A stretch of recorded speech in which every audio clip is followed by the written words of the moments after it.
gusto, aunque también ahora sé que sí es grande la responsabilidad. Para algunos que no me conocen, pues veo que hay unas caras nuevas. Yo me llamo Jorge y soy miembro de la Iglesia Bautista de la Gracia allá en Ciudad Neza. Y hoy me tocó venir con ustedes a compartir la palabra de Dios. Entonces, eso es lo que vamos a hacer. Vamos a tocar un tema acerca de... Pues vamos a tocar un tema acerca de la gracia de Dios. ¿Sí? Es un tema muy conocido, muchas personas conocen este tema y muchos también lo conocen, aunque aplicado de diferente manera, pero han oído hablar de la gracia de Dios. En todas las iglesias casi se escucha hablar de la gracia de Dios. Hoy vamos a tocar este tema.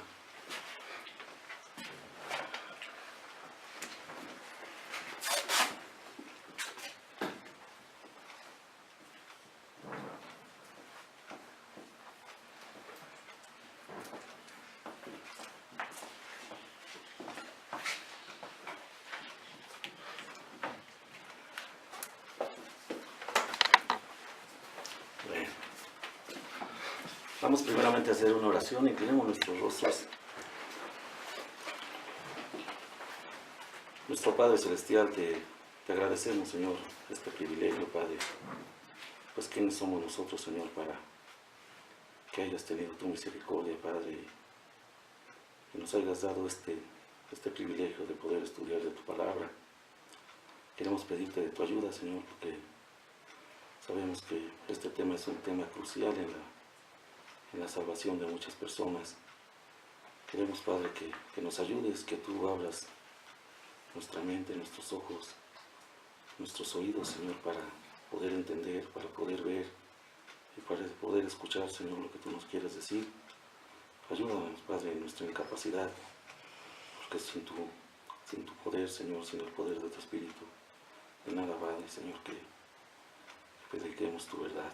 Te pedimos que seas con nosotros, Padre, y que así conforme a tus promesas, Señor, también así seas en medio de nosotros. Te queremos pedir también por nuestros hermanos que en este día también van a exponer tu palabra. Sé con todos ellos, Padre. Ayuda a nuestro hermano Víctor, a Yenesa, nuestro hermano Moisés, y nuestro hermano Tomás, y todos aquellos hermanos, Señor, que tenemos en iglesias donde también predican este evangelio de la gracia.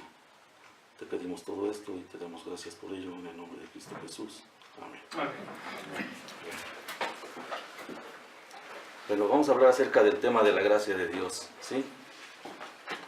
Todos los creyentes debemos dar gracias a Dios cuando una persona llega a ser creyente, ¿sí? O sea, no es algo fácil que una persona llegue a ser creyente, ¿sí? Como lo vamos a ir viendo en los lapsos de este estudio. Porque es solamente cuando llegamos a ser creyentes que podemos entender que hemos sido salvos por gracia. ¿Sí? Esa es la única manera, o sea, cuando llegamos a ser creyentes. ¿Sí? Es cuando vienen así que las verdaderas luchas espirituales y podemos entender todo esto que es por la gracia de Dios que nos sostiene para seguir adelante. ¿Sí?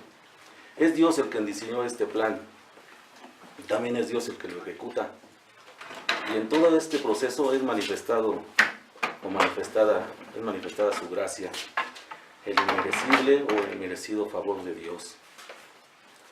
Este inmerecido favor de Dios nos llega por medio de creer al Evangelio, ¿sí? No hay otro medio. El medio para que la gracia sea derramada en nosotros es por medio de creer al Evangelio. Podemos entender que Dios, por medio del Evangelio, atrae a los hombres, ¿sí? El Evangelio hace el llamamiento externo hacia los hombres y el Espíritu Santo nos forza a ir a Él.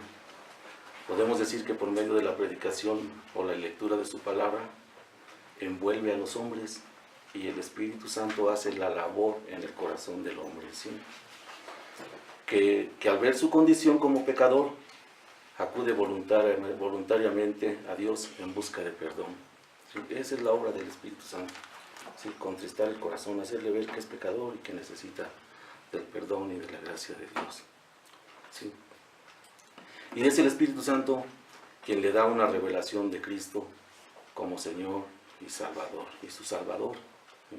Porque en este caso, cuando el Espíritu Santo obra en en el corazón de una persona, ya no es un asunto comunitario, vamos a decir así, es personal, ¿sí?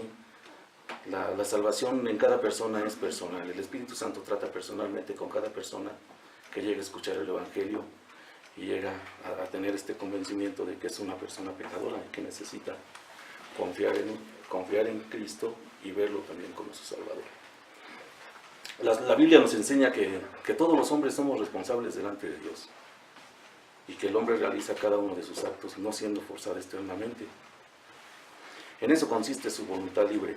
Sí, el hombre no ha perdido su voluntad libre. ¿Sí? Es un tema que después vamos a verlo más adelante, ¿no? Porque podríamos tocar esto del libre albedrío, ¿verdad? Pero no me quiero meter en ese problema, ¿no? El hombre tiene la decisión de pecar o no pecar, eso es lo que quiero decirles, ¿no? ¿Sí? Entonces es su voluntad libre. Pero ¿qué vemos? Que su voluntad está inclinada hacia el mal. Sus propios motivos y deseos son pecaminosos, ¿sí? Como vamos a verlo, ¿sí? Podemos verlo en el Antiguo Testamento, en el caso de los hermanos de José al venderlo, ¿sí? En el Nuevo Testamento también podemos ver el caso de Judas entregando a Jesús, ¿sí? En ambos casos los transgresores actuaron por sí mismos, ¿sí? Nadie tuvo que forzarles, nadie tuvo que empujarles, nadie tuvo que empujarles a hacer el mal que ellos mismos quisieron hacer, ¿sí? Actuaron por su propia voluntad. Cometieron este pecado conscientes de su responsabilidad. ¿Sí? Nadie los forzó a hacer nada, ellos estaban conscientes, ellos decidieron pecar, vamos a decirlo de esta manera. ¿Sí? Entonces el hombre tiene libertad y actúa conforme a su naturaleza interior. Ese es el problema, ¿no? En la caída del hombre, el hombre quedó afectado completamente. Y es por eso que todos los que descendemos de Adán, tenemos una naturaleza caída, inclinada hacia el pecado. ¿Sí? Las Escrituras nos dicen que el hombre posee una personalidad o una naturaleza caída. Vean por favor Efesios 4.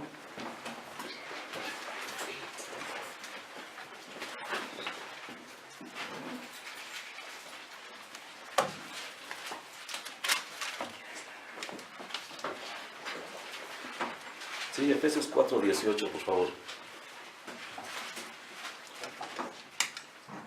Dice así: teniendo el entendimiento entenebrecido, ajenos de la vida de Dios, por la ignorancia que en ellos hay, por la dureza de su corazón. ¿Sí? También nos dice que el hombre tiene un corazón de piedra. Eso lo podemos ver en Ezequiel, es un texto muy conocido, Ezequiel 36:26, pueden verlo.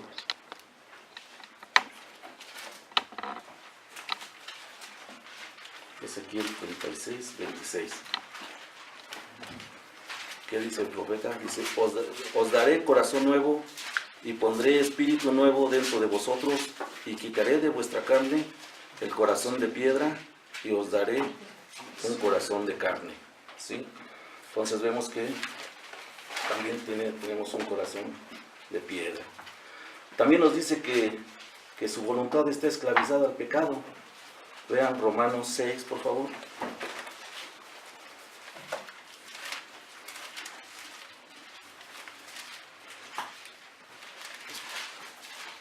Romanos 6:17.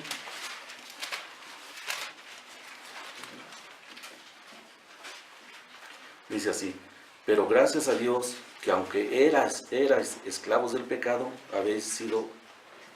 habéis obedecido de corazón aquella forma de doctrina a la cual fuisteis entregados. ¿Sí? Entonces vemos que no obstante la incapacidad del hombre natural, al tener una mente entenebrecida en las cosas de Dios, y tener un corazón de piedra, y tener una voluntad sujeta al pecado, la ley le sigue considerando como una criatura responsable. O sea, a pesar de todas estas incapacidades, la ley lo sigue condenando. ¿Sí? Y prueba de ello es que le juzgará con el castigo eterno si no se arrepiente. ¿Sí? Vean Romanos 3, por favor. Romanos 3, también es un versículo muy conocido. ¿Sí? Romanos 3:10. ¿Sí?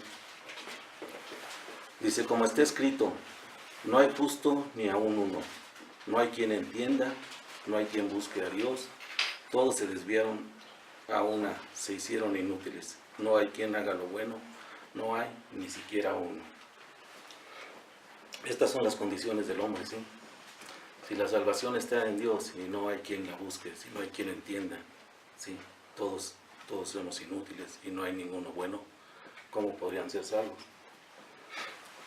En tales condiciones, si Dios dejara que los hombres buscaran la salvación por cualquier medio, ninguno sería salvo. Porque como hemos leído, nadie puede buscar a Dios, nadie puede entender las cosas de Dios, ¿sí? Solo un milagro soberano de Dios podría sacar al hombre del poder de las tinieblas a la sumisión de Cristo.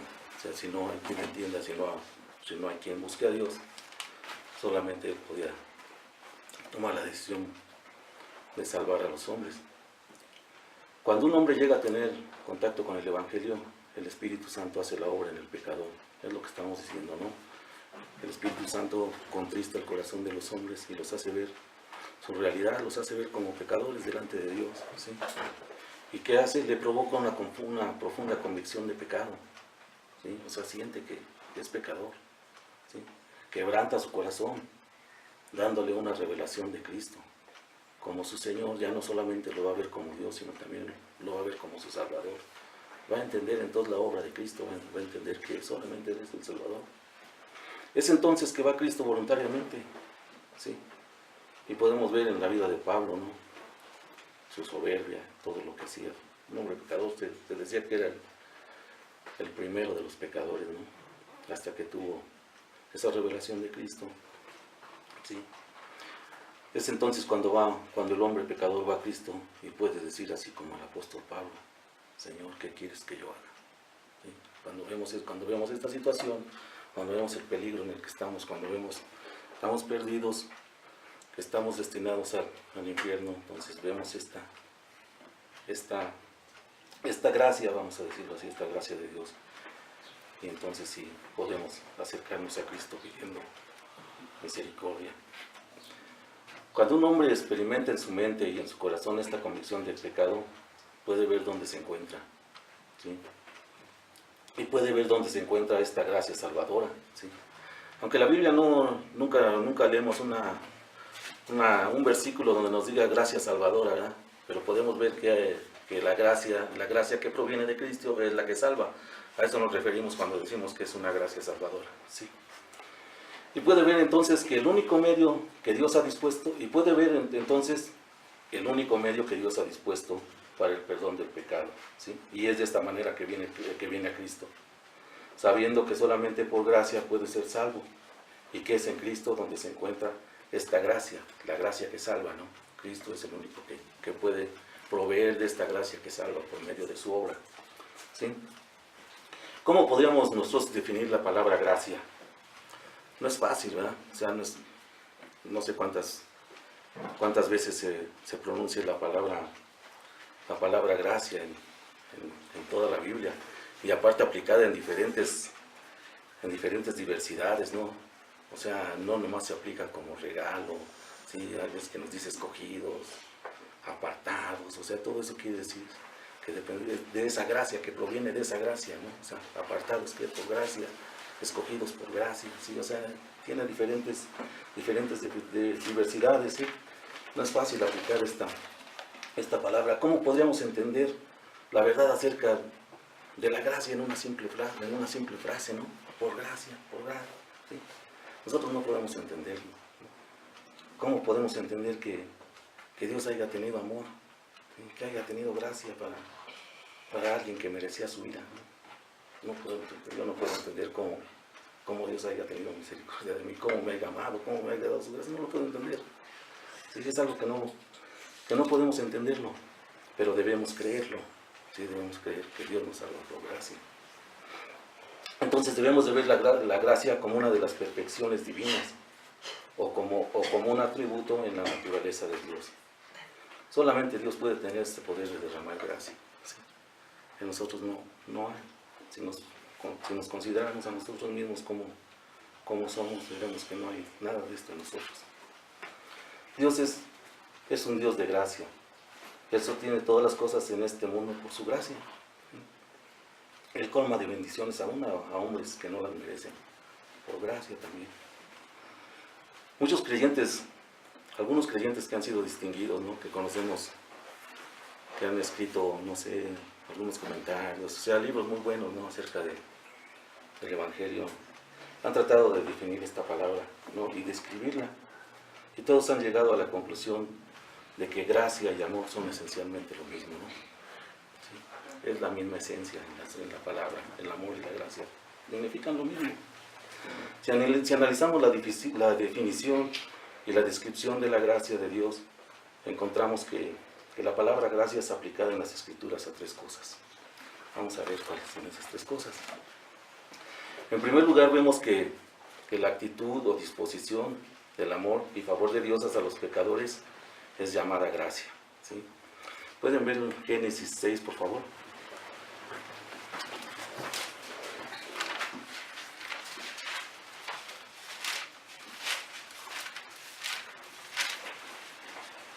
Génesis 6, versículos, voy a leer del 5 al 8, ¿sí? Y vio Jehová que la maldad de los hombres era mucha en la tierra, y que todo designio de los pensamientos del corazón de ellos era de continuo solamente el mal. Y se arrepintió Jehová de haber hecho hombre en la tierra, y le dolió en su corazón, y dijo Jehová: raeré de sobre la faz de la tierra a los hombres que he creado, desde el hombre hasta la bestia, y hasta el reptil y las aves del cielo, pues me arrepiento de haberlos hecho. Pero Noé halló gracia ante los ojos de Jehová, ¿sí? Noé fue salvo del diluvio junto con su familia, ¿no? Noé fue escogido por Dios. Noé no fue escogido por Dios porque él haya sido mejor que ellos, ¿no? Esta actitud de Dios hacia Noé fue una disposición de amor y favor, puesto que Noé también era un hombre pecador. Noé fue salvo y escogido, sí fue salvo y escogido, pero ¿por qué nos dice el versículo 8? Dice que fue salvo y escogido, dice ¿por qué? Porque halló gracia, ¿sí? Fue por la gracia de Dios que Noé fue salvo, ¿sí? En segundo lugar, cuando Dios hace algo por los pecadores, también es de pura gracia. Vean Efesios 2, por favor.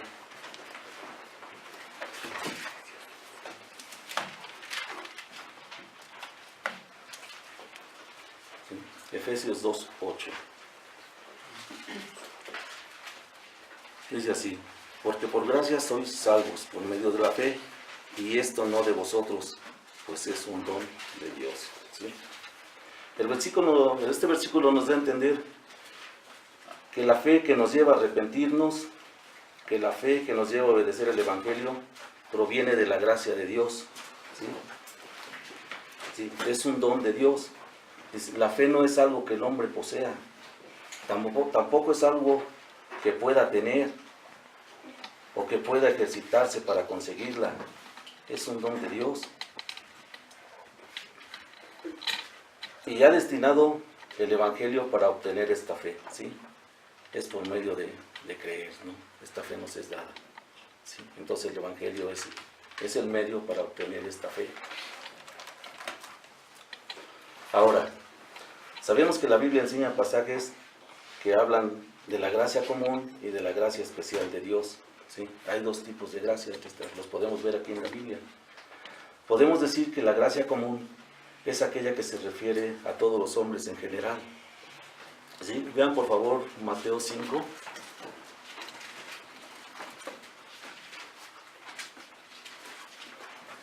Mateo 5, 45.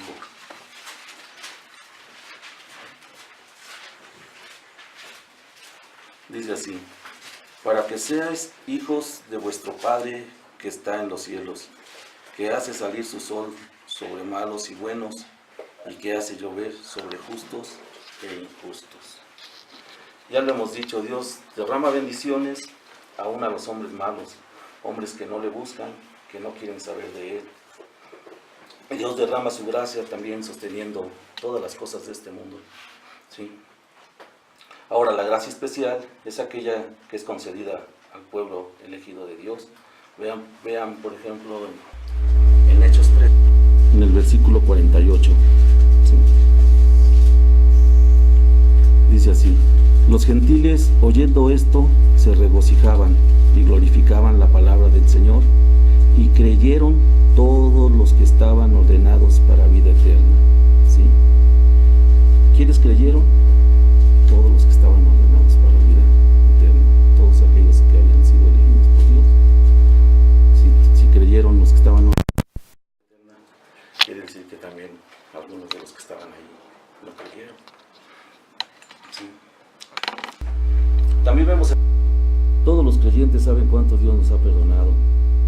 Estos hermanos de Macedonia imploraban al apóstol Pablo que les concediera este privilegio de poder ayudar, ¿sí? Y ser instrumentos de bendición para los hermanos pobres que estaban padeciendo en Jerusalén, ¿sí?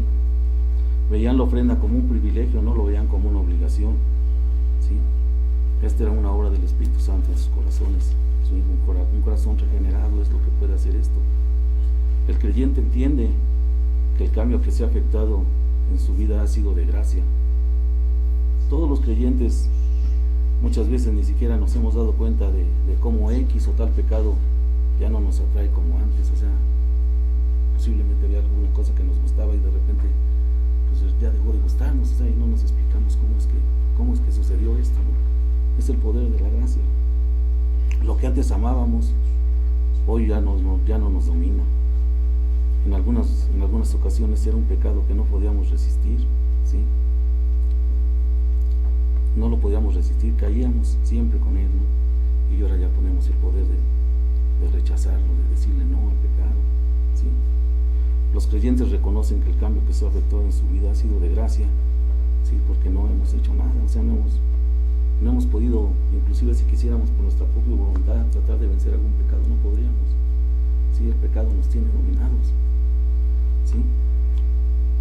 Los creyentes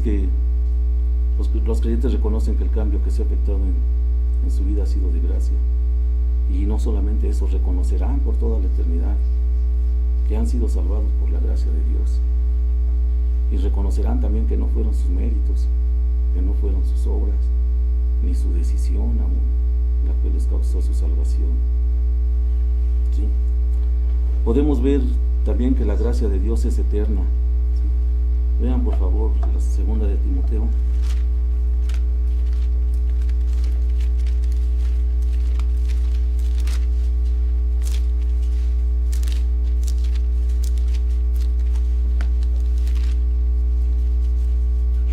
Segunda de Timoteo, en el capítulo 1 y el versículo 9.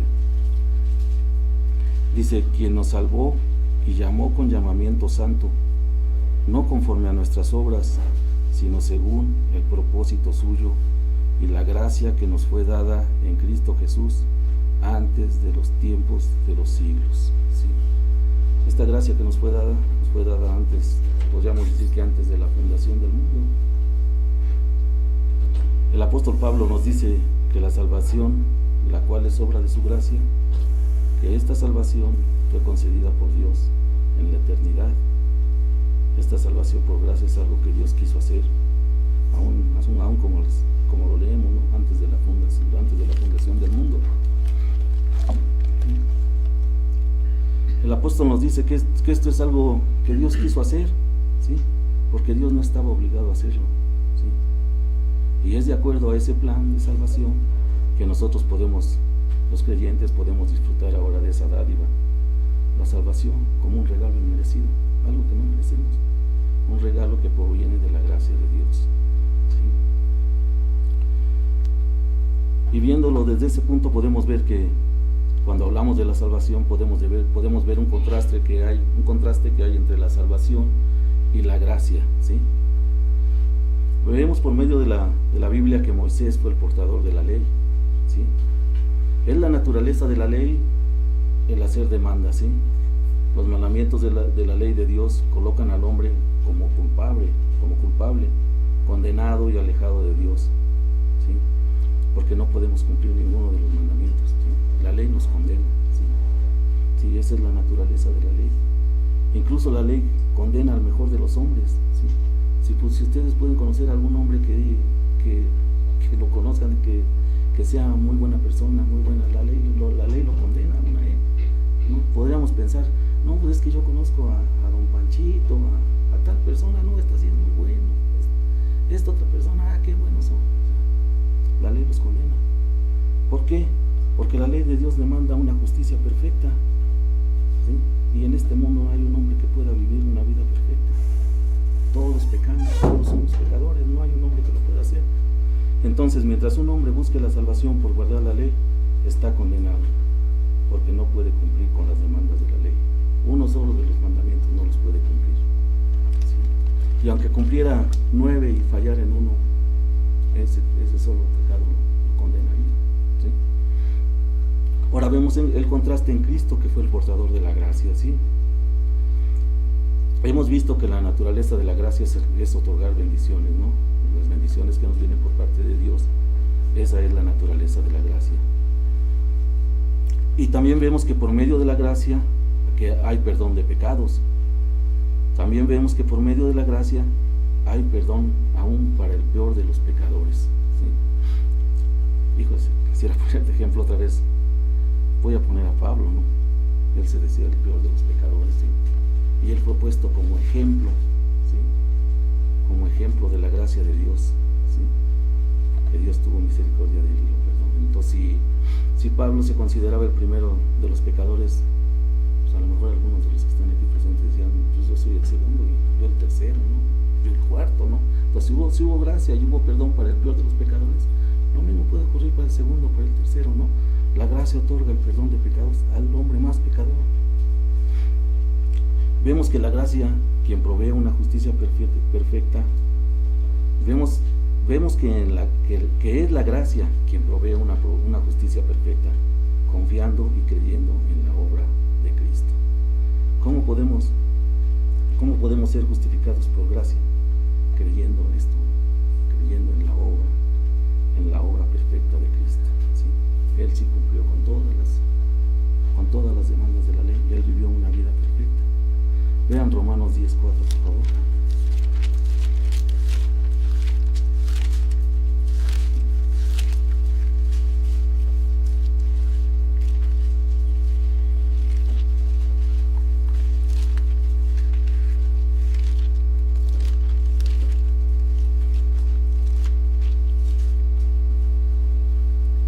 ¿Sí?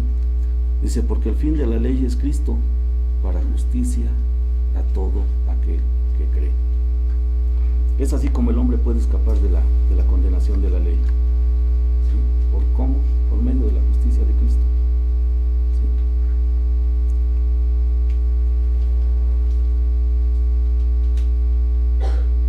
Esta justicia de Cristo es la que Dios ha establecido para la salvación, ¿sí? En el contexto, los judíos entendían que necesitaban una justicia, ¿sí? Pero ellos querían aplicar su propia justicia, ¿sí? Ellos querían ser salvos por su propia justicia de ellos.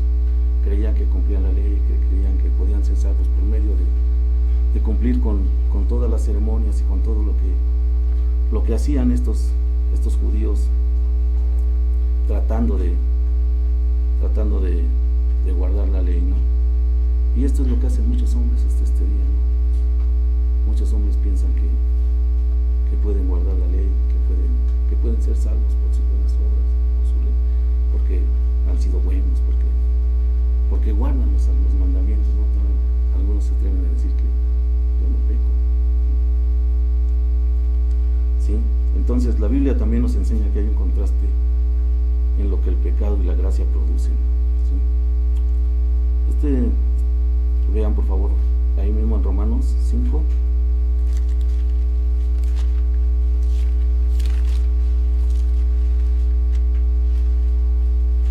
Romanos 5, vamos a leer el 20 y el 21. Dice, pero la ley se introdujo para que el pecado abundase, mas cuando el pecado abundó, sobreabundó la gracia, para que así como el pecado reinó para muerte, así también la gracia reine por la justicia para vida eterna mediante Jesucristo, Señor nuestro. Este versículo nos habla de la gracia de Dios como un poder que reina en la vida de los creyentes. Este versículo también personifica el pecado, ¿sí? También nos habla del pecado y lo personifica como un rey que se enseñorea de sus cautivos, ¿sí? El pecado los lleva donde quiere. Esto lo podemos ver nosotros en la vida de los inconversos, cómo el pecado los domina, se enseñorea sobre ellos. Además podemos ver que inclusive son esclavos voluntarios del pecado. Pero el apóstol nos habla aquí que de la manera que el pecado reina en los inconversos, así también la gracia ahora reina en los creyentes, como un rey, con un poder que obra eficazmente en la vida de los creyentes. Este poder nos permite decirle no al pecado, ya no nos domina, ¿sí? Los creyentes que han nacido de nuevo, que han tenido, Dios les ha puesto un nuevo corazón, ya no son dominados por el pecado, ¿sí? No digo que sean perfectos, o sea, no hay un creyente que sea perfecto, me refiero a que ya no es dominado por ese pecado, ¿sí? Podemos también ver que el pecado toma su poder en la ley. Los inconversos al vivir en pecado son condenados por la ley, ¿sí? Vean por favor que 1 Corintios 15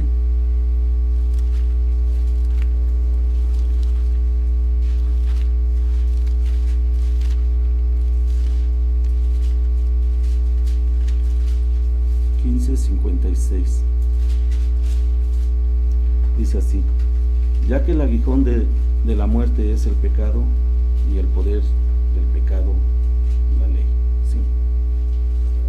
Vemos entonces que la fuente de condenación proviene por transgredir la ley, ¿no? Es la ley la que nos condena, de ahí toma su poder el pecado. Entonces vemos que el único camino para escapar de la condenación es a través de obedecer o cumplir la ley, ¿no? Ese es el único camino por el cual podemos, supuestamente viéndolo así como nos dice este versículo, ¿sí? Lo que nos está diciendo es que para que no seamos condenados tendríamos que cumplir con todo lo que la ley demanda, ¿sí? Pero sabemos que no hay nadie que pueda cumplir con lo que la ley demanda, ¿sí? Entonces no podemos ser salvos por la ley, no podemos cumplir la ley. Entonces, en contraste con el pecado, la gracia reina para vida eterna. La gracia quita al pecado su poder condenatorio, dándonos a Cristo, ¿sí? Debemos de entender esto, ¿no? La gracia le quita el poder al pecado, dándonos a Cristo, ¿sí? ¿Qué quiere decir que cuando nos da Cristo? Es cuando Cristo nos es dado a los creyentes, cuando creemos en Él. Su justicia perfecta, todo lo que Él hizo, nos es imputado a nosotros al creer en el Evangelio, ¿sí? Por eso y es cuando la gracia quita al pecado su poder condenatorio, cuando creemos en Cristo, quien satisfizo todas las demandas de la ley. Él fue el único que satisfizo todas las demandas. Entonces, cuando creemos en Cristo, somos perdonados no porque nosotros cumplamos la ley, sino porque Él la cumplió, ¿sí? Por eso es que Pablo exclama en el versículo 57, ahí mismo, dice: mas gracias sean dadas a Dios, que nos da la victoria por medio de nuestro Señor Jesucristo, ¿sí? ¿Cómo nos da la victoria sobre el pecado? ¿Cómo nos da la victoria sobre la condenación? Por medio de Jesucristo, por medio de la obra que Jesucristo realizó. Cristo cumplió la ley por su pueblo, para que la ley pudiera estar contenta con ellos, con aquellos a los que Dios escogió. Es por eso que la salvación es por gracia, porque Cristo cumplió con todo lo necesario para poder ser salvos. Sí, ya no tenemos que hacer nada, ya no podemos ser condenados porque ya Cristo pagó por todo lo que nos condenaba, vamos a decirlo de esta manera. Esta salvación por gracia también es contrastada con las obras. Ya entendemos, ¿no? Ya entendemos que somos salvos por gracia, por medio de creer. Cuando vemos el plan de salvación que Dios diseñó y vemos la obra de Cristo, nos damos cuenta que nosotros ya no podemos añadir nada, ¿no? cuando vemos que Dios diseñó este plan de salvación y que Cristo cumplió este plan de salvación, nos damos cuenta que ya no podemos hacer nada. Podemos meditar, hermanos y amigos que están aquí con nosotros, podemos meditar en nuestras buenas obras, pequeñas o grandes, morales, ¿no? Cómo nos vemos como personas, ¿sí? En las cosas de Dios, lo que nos manda, ¿no? Lo que Dios nos manda como creyentes. Podemos meditar en estas obras que hemos hecho. En realidad podemos adaptarnos de alguna buena obra. Meditemos un poco a ver si podemos encontrar en nosotros algo bueno. Aún meditemos en nuestra mejor obra, la que nosotros pensamos que haya sido nuestra mejor obediencia, ¿sí? Algo bueno que haya habido en nosotros. Hemos fallado. Creo que no hay nada bueno en nosotros, no podemos ofrecer ninguna obra. Aunque quisiéramos ser salvos por nuestras obras, no tenemos vida, ¿sí? Hermanos y amigos que están aquí con nosotros, gracias a Dios que la salvación es por gracia. Si podemos entender esto, no nos gloriaremos porque hemos sido salvos, más bien daremos a Dios toda la gloria y toda la alabanza. Cuando entendemos esto, nos damos cuenta de que Dios no le debe la salvación a nadie. Dios no está obligado a salvar a nadie, ¿sí? Porque si Dios estuviera obligado a salvar a alguien, la causa de la salvación ya no sería por gracia. Si Dios tuviera que salvar a alguien, sería como si Dios fuera un deudor de él, ¿sí? Yo cumplí con mi obra, yo cumplí con esto, yo cumplí con lo otro, tú me debes la salvación. No podemos hacer eso. No va a haber un hombre que le pueda decir eso a Dios, ¿sí? Porque si así fuese, pues de en vano murió Cristo. Si nosotros pudiéramos ser salvos por nuestras obras, por nuestros hechos, por todo lo que pudiéramos hacer, pues ¿para qué vino Cristo a morir? Si nosotros lo pudiéramos hacer, no necesitaríamos de esta obra que Dios destinó para salvación. Fue la gracia de Dios y no ninguna deuda o obligación bajo la cual Él estuviera comprometido para dar la salvación.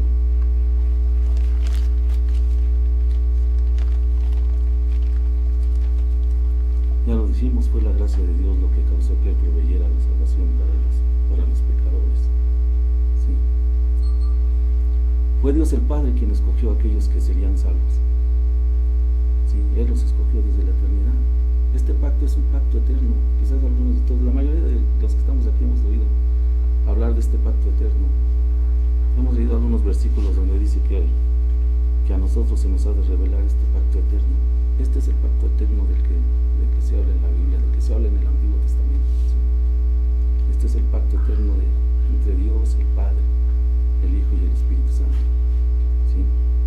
Fue Dios el Padre quien escogió a aquellos que serían salvos, y venido el cumplimiento del tiempo, envió a su Hijo para ser el mediador de ellos, ¿sí? El Hijo, la segunda persona de la divinidad, se comprometió a hacer todo lo necesario para salvar a todos aquellos que el Padre escogió. Sí, es la obra de Cristo. Sí, por eso Jesús les dice: los que tú me diste. Sí. Cristo se comprometió a venir a este mundo, a encarnarse y hacerse hombre. Pero tenemos que tener en cuenta esto: nunca dejó de ser Dios. Cristo se hizo hombre, pero nunca dejó de ser Dios. En su encarnación, Cristo se comprometió a venir a este mundo como fiador, como representante de este pueblo escogido. Y así como Adán fue nuestro representante, y así falló, así Cristo no falló. Sí, por eso es que somos salvos, porque Él es nuestro representante, Él es nuestro fiador, Él fue el que pagó por nosotros. Y al cumplir con todas las demandas de la santa ley de Dios, con su vida perfecta y su muerte en la cruz, el Hijo de Dios consumó la salvación de aquellos que fueron escogidos por Dios.